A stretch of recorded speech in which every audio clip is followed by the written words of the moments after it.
Assalamualaikum warahmatullahi wabarakatuh. Alhamdulillahirabbil alamin wassalatu wassalamu ala asyrafil anbiya'i wal mursalin sayyidina Muhammad wa ala alihi wa ashabihi ajma'in.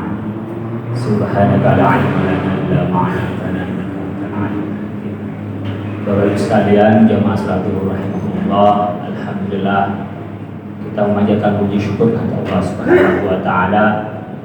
Pada siang hari ini kita diberi kesehatan, iman, Islam dan ma'unahnya, sehingga kita bisa melaksanakan kewajiban kita berupa salat zuhur berjamaah. Mudah-mudahan salat kita diterima oleh Allah Subhanahu wa taala, puasa kita juga diterima oleh Allah Subhanahu wa taala, dan lancar puasa kita. Makin lama makin baik, makin lama makin menikmati. Itu tanda bahwa perjalanan puasa kita itu diterima oleh Allah. Makin lama makin enak. Makanya Nabi Muhammad SAW itu pas 10 terakhir. Jadi sebenarnya pembagian 10 pertama, 10 kedua, 10 terakhir itu adalah hasil dari kebiasaan Nabi. Al-Ashrul Awakhir, ada 10 terakhir iktikaf. Tingkatan yang paling tinggi untuk uzlah. Uzlah itu pergi dari keramaian semata-mata untuk lebih intim dengan Allah. Makanya kan tingkatan puasa itu ya hanya ninggalin makan minum, biasanya orang awam. Lalu kemudian ada puasa lebih tinggi, meninggalkan maksiat, meninggalkan kemungkaran. Yang lebih tinggi lagi, meninggalkan seluruh aspek manusiawi semata-mata kepada Allah. Apakah bisa sambil puasa, sambil memenuhi itu, sambil bekerja juga? Bisa. Ketika kerja kita diniatkan untuk mendekatkan diri kepada Allah. Bagian kewajiban diri dan kewajiban kita menjadi nafkah untuk keluarga, apalagi di Kementerian untuk kesehatan dan kemajuan bangsa dan negara, bisa dapat dua sekaligus, adalah untuk kepentingan keluarga, diri kita, dan untuk kepentingan negara. Nah, kita waktu sekalian tinggal bertanya di 10 yang kedua. Kita sudah masuk di 10 kedua di beberapa waktu. Ulama sering dianggap dari Nabi disebut dengan ini maghfirah. Jadi kalau rahmah, maghfirah, itu minan. 10 pertama itu rahmah, rahmat Allah. Kedua ini pengampunan.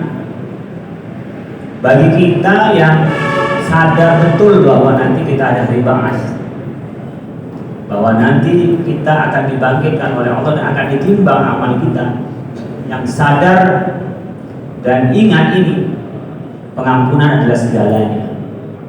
Karena sebanyak apapun pahala kita, sebanyak apapun kebaikan kita, kalau ternyata timbangannya lebih rendah dari keburukan kita, kita akan digoreng dulu di neraka.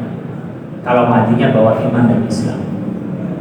Kalau matinya nggak bawa iman dan Islam, ya nggak ada gunanya kebaikan-kebaikan itu. Makanya orang yang berkata, sudahlah, yang penting kita berbuat baik, orang nggak tanya agama kita. Ya, itu untuk orang yang nggak nanya, tapi Allah menanyakan agama kita. Kalau nggak ada landasan agamanya, ya nggak ada arti apa-apa. Ya, nggak sama dengan caleg yang ngasih untuk dipilih, ketika nggak dipilih, ya diputus air bersihnya, diambil lagi, dihadang jalannya karena tidak karena Allah. Karena orang, ya orang lah yang menilai, tapi kalau karena Allah, ada Allah yang menilai. Nah, Bapak Ibu sekalian, bagaimana melatih amanah? Nah, ini amanah. Latihannya pada bulan Ramadan. Madrasatul Insaniyatun Ramadan itu adalah pendidikan kemanusiaan. Apa itu amanah? Al-wafa wa adamu ta'addi 'alal khairi. Melakukan, memenuhi komitmen dan tidak mengganggu, merusak, melampaui kepada hak orang lain, itu adalah amanah. Diberi umpamanya amanah apa? Jabatan, kepala subdit, direktur, satker, dan seterusnya, itu amanah. Dia melaksanakan sesuai dengan sumpah janjinya, kemudian dia juga tidak melanggar, tidak korupsi, tidak seterusnya. Tidak melanggar hak orang lain, itu namanya amanah. Amanah ini seakar dengan kata-kata aman. Alladzi at'amahum min ju' wa amanahum min khauf. Allah itu disembah dua alasannya. Yang pertama adalah at'amahum min ju', memberi makan dari lapar. Jangan minta rezeki kepada orang, minta rezeki kepada Allah. Orang adalah perantara. Itu karakter utamanya. Kalau kita punya karakter minta-minta, meskipun kaya, minta-minta. Itu soal karakter. Miskin dan kaya itu soal karakter. Jadi orang yang tahu datangnya rezeki dari Allah, insya Allah dia menjadi orang yang iffah. Falyastafif. Iffah itu meskipun nggak punya, itu nggak nampakkan tidak punya. Meskipun butuh, tidak menampakkan butuh. Itu orang iffah. Apalagi punya, nggak bakalan minta-minta. Gak punya saja dia tidak minta. Istilah mereka lam yatlub wa lam yarfud, tidak minta tapi kalau dikasih tidak menolak. Ifa, ada orang yang pura-pura miskin, pura-pura gak mampu biar dikasih, itu watak, ya watak. Dan kita menjadi at'amahum min ju', menjadi menyembah Allah karena Allah at'amahum min ju', memberi makan dari kita lapar. Wa amanahum min khauf, dan Allah yang memberikan rasa aman kita. Jadi aman, amin. Amin dipercaya, Nabi al-amin. Jadi dari amanah menjadi aman, menjadi amin, orang yang dipercaya. Lalu diumumkan soal pilpres, siapa yang dipilih? Karena mereka dianggap dipercaya oleh kita. Mayoritas kita yang memilih siapa? Ditetapkan adalah Pak Prabowo dengan Mas Gibran, itu dipercaya oleh mayoritas kita. Yang nggak setuju sudah ada jalurnya, nggak usah bikin ribut di luar di puasa-puasa, sudah ada jalurnya hukum, ada jalurnya itu, biar nggak ribut. Itu hak demokrasi, silahkan. Nanti ada yang menurut ABC, nanti kalau ngomongin pemilu ini bisa ruwet puasa-puasa. Udah ada jalurnya masing-masing, tapi kita ingin menggambarkan seringkali orang yang diberi amanah itu karena orang merasa aman sehingga orang mempercayainya, amin kepada. Saya kita melihat juga orang-orang yang diberi amanah bukan semata-mata pintar, bukan karena bertitel profesor doktor, tidak, tapi memang memberikan rasa aman. Siapa yang kira-kira paling aman? Nah, kira-kira begitu. Sehingga dia yang amin, yang dipercaya. Nabi Muhammad SAW dijuluki sifat yang pertama adalah al-amin, orang yang dipercaya. Oleh karena itu sikap interaksi kita itu harus menjadi sikap orang yang memberi rasa aman, dan ketika diberikan amanah kita bisa menjalankan dengan amanah itu sehingga kita menjadi al-amin. Ramadan mengajari itu. Untuk latihan jadi orang amanah di bulan Ramadan, Bapak Ibu sekalian, kalau sholat tadi bersama dengan orang berjamaah atau ketahuan orang minimal. Kalau Bapak Ibu sekalian sedekah, zakat, infak, wakaf, itu pasti diberikan kepada orang. Berarti melibatkan orang. Ibu bapak mau berangkat haji atau umroh, itu pergi ke negeri orang dan pasti ketahuan orang, apalagi yang narsis. Ya, pas saya tawaf di foto, jepret, alhamdulillah sudah selesai umroh, hilang itu pahalanya. Dikirim ke media sosial. Sama dengan saya seringkali itu lucu juga, orang masuk ke grup-grup japri, mohon izin mau berangkat umroh, berangkat umroh ngapain izin? Itu lucu sebenarnya. Cuma saya mau ketawa takut dosa aja sebenarnya. Mau berangkat aja kan sama dengan ibu bapak sekalian, mau berangkat sholat Jumat, sholat tarawih, ngapain amin? Berangkat aja. Bismillah, aman paling izin sama atasannya. Ya mungkin ngomong ke anaknya, kapan diumumin kemana-mana mau berangkat umroh, itu malah memunculkan riya. Karena banyak orang berangkat haji itu tidak karena Allah Ta'ala. Ada 3 model orang berangkat haji atau umroh, itu ada 3 model. Yang 2 ini enggak benar, hanya yang satu yang benar. Yang satu berangkat umroh lillahi ta'ala, yaitu yang benar. Udah gak perlu kemana-mana, kita berangkat aja mau bakar ibadah. Kalau di perjalanan ada masalah ya bagian dari masalah, dan kalau itu adalah banyak kecelakaan itu adalah syahid mau berangkat ibadah. Sama dengan ibu bapak sekalian punya tugas ke daerah, ke Surabaya, ke Gorontalo, kan berangkat aja. Apa izin, saya mau izin berangkat tugas dari kantor ke Gorontalo, nggak ada itu. Karena apa? Yang kedua, ketika Anda izin memunculkan adalah ria, gaya-gayaan nih saya berangkat umroh.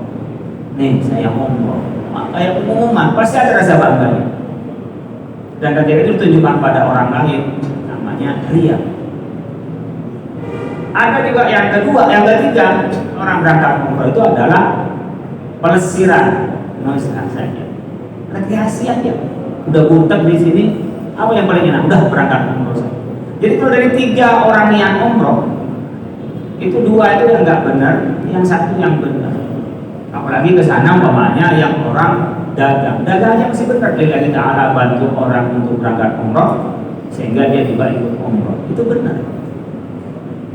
Daripada nanti umpamanya hanya pamer. Nah, ini semua melibatkan orang. Sholat itu muncul juga pamer. Kalau imamnya ternyata ketika jadi imam lebih lama daripada sholat sendiri, itu lebih dekat ke riya. Kalau imamnya sholat sendiri lebih lama daripada sholat sendiri daripada sholat berjamaah, berarti imamnya lebih ikhlas. Nabi itu kakinya sampai bengkak berdiri ketika sholat sendirian. Kalau rame-rame, Nabi sekedarnya, jadi ditanyain dulu kalau mau tarawih, mau hataman atau enggak. Karena tiba-tiba mamanya rakaat pertama 1 juz, insya Allah rakaat kedua pada hilang makmumnya semua. Ya, itu dulu pernah dilakukan oleh Mu'adz bin Jabal di Yaman. Sholat subuh lama, sholat subuh. Diadukan kepada Rasulullah SAW. Dipanggil Mu'adz sebagai gubernur Yaman. Mu'adz sini, kata Rasulullah. Afatan anta ya Mu'adz. Kamu bikin masalah ya Mu'adz. Oh kaget dia. Apa ya Rasulullah? Kamu sholat subuh kelamaan. Tahu nggak di belakangmu ada orang buru-buru mau berangkat kerja, mau ke pasar, ada orang yang buru-buru pengen ke kamar mandi, namanya juga pagi-pagi. Mungkin ada orang tua yang nggak kuat lama berdiri. Jadi lihat makmumnya kalau jadi imam, sama jadi pemimpin, bukan seenaknya sendiri. Lihat ini rakyatnya ikut apa enggak, itu sama dengan imam. Jadi kalau imamnya kelamaan jadi imam, tak sholat sendiri, kencang, itu tanda-tanda imamnya riya. Biasanya kalau depan mertua, calon mertua itu ya kelihatan khusyuk, lagi ada imamnya. Ini kadang-kadang salah kayak tergandeng gitu. Tergandeng itu gimana?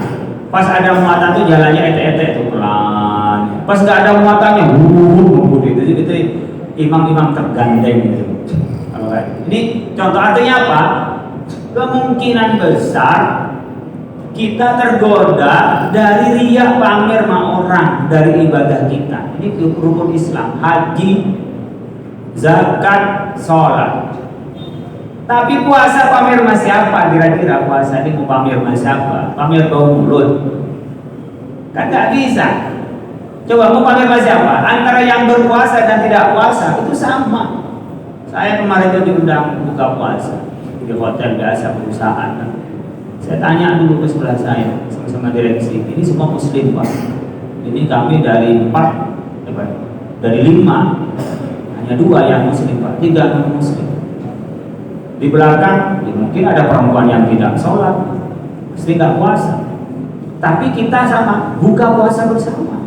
Puasanya tidak bersama-sama, tapi bukanya bersama-sama. Terus orang ngomong Islam kurang toleransi. Kurang toleransi gimana? Mau puasanya nggak bareng, bukanya bisa bareng-bareng kita. Kita bisa enak-enak saja dan nggak tahu mana yang puasa, mana yang tidak. Kecuali dia ngaku, wah saya nggak puasa, saya puasa. Malah saya diundang non muslim untuk acara buka puasa bersama. Kaget saya, buka puasa bersama. Ternyata enggak, dia pendeta mengundang orang-orang Islam untuk buka puasa bersama. Kita disuruh ceramah dengan orang berbuka puasa. Dia sendiri juga tidak puasa. Boleh-boleh saja aja kita. Boleh Pak, ya boleh juga kita hubungan saja. Ibadahnya masing-masing. Nah, puasa ini menjaga amanah. Kamu tidak makan, tidak minum karena Allah. Amanah perintah itu. Tidak ada yang tahu, tetap Anda tidak makan. Bedakan dengan anak kecil dulu mungkin pernah alami ketika belajar puasa. Pas gak ada bapak, gak ada ibunya, ambil air minum, pura-pura kering bibirnya. Atau ada yang dulu-dulu barangkali nakal, berangkat di rumahnya puasa, nyampe di kantor makan siang di mana, ya hanya kelihatan kakinya itu. Ya, badannya ketutup, kakinya kakinya kelihatan, biasanya gendruwo begini nih. Nggak ada badannya, kakinya kelihatan. Nah, mungkin begitu. Kenapa? Tidak amanah. Karena nggak ada yang tahu, nggak ada yang tahu. Pas pulang ke rumah, pura-pura kayak orang berpuasa, pura-pura lemes. Mungkin ada yang begitu.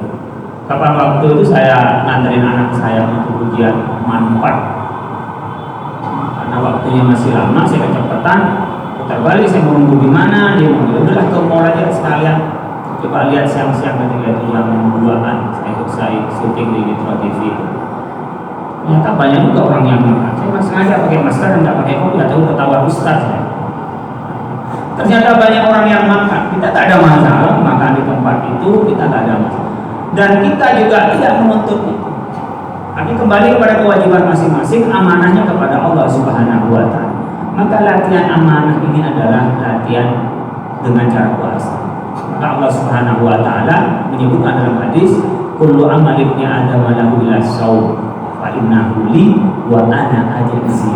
Aku melihatnya semua perbuatan anak Adam, ibadah itu kembali pada anak Adam. Tadi sholat kembali pada anak, tanha anil fahsya wal munkar kembali pada anak Adam. Kemudian ketika zakat kembali, Allah akan memberikan balasan sab'asana bila fi kulli sumbatin atahaqqa. Allah berikan terus bertambah-tambah kembali kepada kita. Haji, al-haji 15 tahun jalan kembali kepada balasan-balasan. Tapi kalau puasa apa? Fa innahu li wa ana ajzi, dan aku akan membalasnya karena orang puasa hanya untuk aku, kata Allah. Fa innahu taraka ta'amahu wa syarabahu min ajli, dia meninggalkan makan dan minum, hubungan suami istri di siang hari itu saat puasa, min ajli, karena Allah, karena aku, kata Allah. Jadi spesial proses amanah antara hamba dengan Allah. Makanya Rasulullah melakukan iktikaf. Jadi di pagi hari, bahkan setelah terakhir itu Nabi sehari semalam itu iktikaf.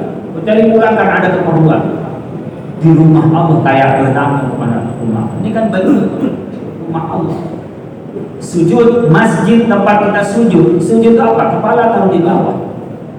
Yang paling terhormat di atas kita ini ditaruh tempat kaki, di mana kita melangkah, di rumah.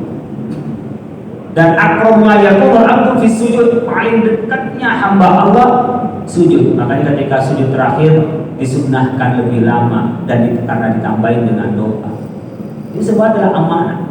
Mata yang Allah berikan kepada kita amanah, dipakai maksiat atau dipakai taat.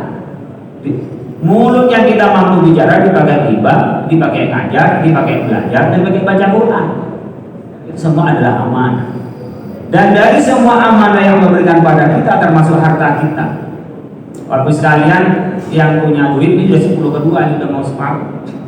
Yang punya zakat mau dikeluarkan, segera keluarkan saja. Biar orang miskin segera tenang untuk nanti beriktikaf. Mungkin kita nggak mikir kan, makannya nanti buka apa, bahkan bukanya di mana, bukan buka apa, buka di mana. Bagi orang miskin itu mau buka apa nanti? Nyari buka puasa bersama di masjid mana? Banyak yang begitu. Kita nggak tahu nanti rumahnya sore mau buka apa. Tapi kita ini, mereka misalnya, mereka nggak tahu dari buka apa. Kita kan paling nanti buka di mana? Ada undangan buka puasa bersama apa? Keluarga mau beli apa? Kenapa? Duit nggak repot kita. Saya yakin yang di sini nggak ada yang repot duit kalau cuma buat berbuka puasa. Tapi di luar. Oleh karena itu kalau punya zakat segera keluarkan. Zakat fitrah apa? Segera keluarkan, jangan nunggu di akhir. Kadang-kadang di akhir malah nggak diperlukan, kurang untuk pada lebaran. Kalau punya segera keluarkan saja. Oh, afdolnya yang di akhir Pak, afdolnya ya, tapi aulawiyatnya, keutamaannya sekarang kalau ada sekitar kita ada orang yang sangat membutuhkan. Mungkin masih ada sisa-sisa COVID, mereka belum bergerak bisnisnya, masih banyak yang membutuhkan. Jadi kalau memang punya kemampuan segera keluarkan. Apa? Harta itu amanah, hakul lisa'il wal mahrum. Bahwa harta yang Allah berikan pada kita itu adalah amanah yang harus kita tunaikan komitmennya, dipakai dalam kebaikan, dinikmati untuk jalan Allah, dan dibagikan kepada orang yang membutuhkan. Hakul lisa'il wal mahrum. Dan semua ini nanti akan dimintai pertanggungjawaban di hadapan Allah. Makanya nanti yang ditanya oleh Allah ada dua pada kita, ma qaddamu wa atharahu wa kullu syai'in ahsaynahu fi imamin mubin. Apa yang mau Anda bawa kepada Allah, ma qaddamu wa atharahu, dan apa legacy yang mau kita tinggalkan. Saya sering mengingatkan kematian ini biar kita lebih cerdas. Karena menurut Rasulullah, man aqyasun nas aktabu dzikran lil maut, orang yang banyak mengingat pada kematian, bukan takut kematian, mengingat kematian bahwa kita akan berakhir. A'malul ummati baina sittin wa sab'in, umur Nabi Muhammad antara 60 sampai 70 tahun. Wa qalla man jawaza dzalik, sedikit orang yang melewati 70 tahun. Jadi kalau umur 81 tahun masih jadi wapres, nah, itu adalah rahmat dari Ma'ruf Amin, Yusuf Kala, Perdana Menteri umumnya Mahathir, itu adalah rahmat dari Allah. Karena umur umat Nabi Muhammad itu antara 60 dan 70 tahun.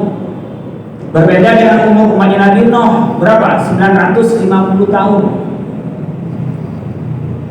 Nah kalau kita coba umur 100 itu nggak bisa ngapa-ngapain, ya kan? 100 sekarang orang 70 tahun aja sudah jarang yang sehat. Malah tren sekarang tuh orang umur 35 udah penyakitan, 40 tahun udah meninggal dunia. Lagi tren itu, jarang sekarang banyak orang yang sampai 80 tahun sehat, 90 tahun sehat, itu jarang. Nah, umat Nabi Nuh itu dan Nabi Nuh sendiri umur 950 tahun. Kita nggak lama, tapi kenapa kita menjadi khairul umat? Karena kita diberi barokah oleh Allah. Barokah itu ada apa? Ada barokah. Oh, kita setiap ketemu orang untuk mendoakan barokah. Assalamualaikum warahmatullahi wabarakatuh. Barokah. Lalladzi di bab kata mubarakan ada barokah. Barokah itu apa? Ziyadatul khair. Tambahnya kebaikan. Kerja sedikit tapi dilipat gandakan oleh Allah barokah. Di bulan Ramadan ini bulan berkah. Minimal dilipat gandakan 10 kali lipat atau 700 kali lipat atau sampai tak terbatas. Itu barokah. Maka kita menjadi khairul ummah karena ada kelipatan kebaikan itu, meskipun umurnya 60 tahun lebih baik daripada yang 1000 tahun. Contohnya Lailatul Qadar, satu malam khairun min alfi syahrin, lebih daripada 1000 bulan, lebih baik daripada 83 tahun, bukan sama, berlipat-lipat. Lebih baik berarti adalah tak terbatas. Nah, dari semua yang kita lakukan menjadi yang terbaik, amanah yang kita jalankan akan ada mas'uliyah. Kullukum ra'in wa kullukum mas'ulun an ra'iyati. Kita ini pemimpin. Buat diri kita sendiri, buat keluarga kita sendiri, anak, istri, tanggung jawab kita. Jadi Bapak sekalian, kalau kita nakal tidak ditanya oleh malaikat kepada istri kita, kenapa suami nakal? Tidak. Tapi kalau istri kita nakal, kita diminta pertanggungjawaban oleh Allah. Kamu kok nggak ikut nasihatin? Itu bedanya Bapak sekalian, karena kita sebagai pemimpin dalam rumah tangga dan akan diminta pertanggungjawaban oleh Allah Subhanahu wa Ta'ala. Harta kita juga akan diminta pertanggungjawaban. Dan tidak mungkin kita ini untuk mengilang. Tidak mungkin kita akan beri pengadilan di akhirat, tidak mungkin menghilang. Kita pasti akan diminta oleh Allah Subhanahu wa Ta'ala. Puasa ini mengajarkan itu. Makanya farhatan fi shaum, farhatun indal iftar wa farhatun inda liqa'i rabbi. Orang puasa ada dua kegembiraan karena menjalankan amanah. Dari pagi kita beramanah, pas maghrib Allahu Akbar, wah langsung alhamdulillah waktunya kita sudah berbuka. Kenapa? Sudah seharian melaksanakan amanah. Gini Bu Bapak, begitu ketika punya tugas, melaksanakan tugas dengan baik, kayak kepanitiaan yang paling rendah, atau kita menjabat apa direktur, subdit, umpamanya apalah yang paling kecil yang paling sampai paling besar, dijalankan dengan baik amanah, pas selesai alhamdulillah sudah selesai. Dan yang kedua, inda liqa'i rabbi, ketika bertemu dengan Allah, saat kita mempertanggungjawabkan di hadapan Allah. Puasa itu puasa yang mana? Yang penting tinggalin makan minum, puasanya ikut-ikutan. Jangan ditanya lagi, puasanya kenapa? Untuk nurunin berat badan. Ini kita untuk nurunin beratnya dosa. Ada yang nimbang, kalau ibu-ibu kadang-kadang nimbang, laki-laki kadang-kadang cuek dengan berat badan. Kalau ibu kadang-kadang nimbang, wah ini udah 10 hari ini turun berapa kilo. Bagi kita nanya berapa banyak pengampunan Allah kepada kita. Kalau kita akan terus berbuat. Apa yang paling baik untuk kita perbuat selama Ramadan adalah membaca Al-Quran. Nabi itu tadarus di bulan Ramadan. Dan Nabi paling dermawan karena Nabi sallallahu alaihi wasallam, Nabi itu orang yang paling dermawan. Wa ajwadu ma yakunu fi Ramadan hina yalqahu Jibril fayudarisul Qur'an. Paling dermawan pada bulan Ramadan, di bulan Ramadan itu bertemu dengan malaikat Jibril dan tadarus Al-Qur'an. Jadi tadarus Al-Qur'an itu tradisi Nabi. Nabi yang baca, malaikat Jibril yang mendengarkan, dan juga Zaid bin Sabit, sehingga ada susunan dari Al-Fatihah sampai An-Nas. Karena kalau turun Al-Qur'an yang sebenarnya itu dari Iqra, bukan dari Al-Fatihah. Nabi tadarus, jadi tadarus tradisi ada di masjid-masjid, ada yang baca, ada yang mendengarkan, itu adalah tradisi Rasulullah SAW. Itu lakukan Nabi pada bulan Ramadan. Jadi bulan Ramadan itu Nabi apa yang lakukan? Dua hal, banyakin sedekah, banyakin infak, yang kedua banyakin baca Quran. Nabi hatam sekali selama bulan Ramadan. Tapi pas akhir hayat Nabi, Nabi hatam 2 kali selama bulan Ramadan. Kalau Imam Qatadah, nah itu hatam Al-Quran 7 hari sekali di hari biasa. Masuk Ramadan 3 hari sekali. Hari terakhir Qatadah itu hatam setiap hari. Ada yang lebih banyak lagi hatamnya Imam Syafi'i, selama bulan Ramadan hatamnya 60 kali. Nah, kita gimana? Sebisa kita. Yang penting minimal dalam sehari semalam jangan sampai tidak baca Quran sama sekali. Mau 1 ayat, mau 2 ayat, jangan pernah lupakan untuk membaca Al-Quran. Bagian dari Syahrul Quran. Syahrul Ramadan dari unzila fihil Quran. Ini mengenang dan juga ya syukur-syukur bisa tadabbur. Nggak ngerti Pak, baca aja terjemahnya. Mungkin yang sederhana adalah mengerti tentang terjemahnya Al-Fatihah atau surat-surat pendek yang biasa kita baca. Tadi saya baru membaca sedikit, ada karangan 260 halaman hanya tafsir surat Al-Fatihah, tafsirnya saja. Itu karangannya Muhammad Sirajuddin. Jadi Bapak-Ibu sekalian, sempatkan di bulan Ramadan untuk kita baca Quran. Orang baca itu bisa baca lafadznya, bisa baca maknanya, bisa baca tafsirnya, bisa maknya, bisa membaca artikulasinya dan aplikasinya di tengah-tengah. Mudah-mudahan ceramah singkat, pengajian singkat dapat bermanfaat bagi kita semua, dapat meningkatkan iman dan Islam kita, sehingga kita mendapatkan derajat muttaqin. Mudah-mudahan oleh Allah Subhanahu wa taala apa yang kita kerjakan dapat ridhonya, amin ya rabbal alamin. Kurang lebihnya mohon maaf. Wallahu muwaffiq ila aqwamit thoriq. Wassalamualaikum warahmatullahi wabarakatuh.